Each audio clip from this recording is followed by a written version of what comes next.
माझ्या जातीच्या दाखल्याबाबत मोहोळ येथील ज्या उमेदवाराला मी पराभूत केलं क्षीरसागर, त्याच्या मुलाने सीबीआयला तक्रार केली असेल आणि त्या तक्रारीवरून आमदार यशोद माने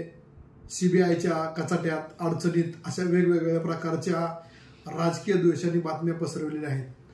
वास्तविक पाहता त्याच्यामध्ये कुठल्याही प्रकारचं तथ्य नाही,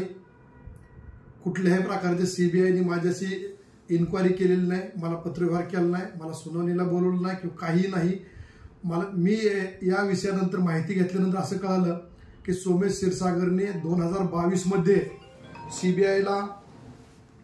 तक्रार दिली होती, परंतु त्याच वेळेस त्याने वेगवेगळ्या ठिकाणी 5 ते 6 ठिकाणी तक्रार दिली होती आणि माझ्या कुटुंबातील 5-6 व्यक्तींच्या विरोधात तक्रार दिल्यानंतर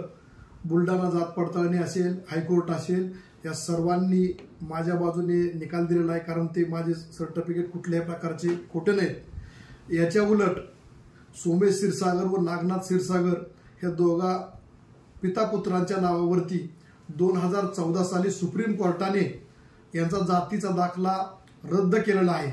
आणि तो रद्द केल्यानंतर पुन्हा त्यांनी शासनाला अंधारात ठेवून दुसऱ्यांदा दाखला त्यांनी काढलेला आहे। त्यामुळे वास्तविक पाहता ही फसवणूक ही क्षीरसागर कुटुंबाने केलेली आहे, माझ्या कुटुंबाने केलेली नाही आणि असे वेगवेगळे राजकीय स्टंटबाजी करण्यात काही अर्थ नाही।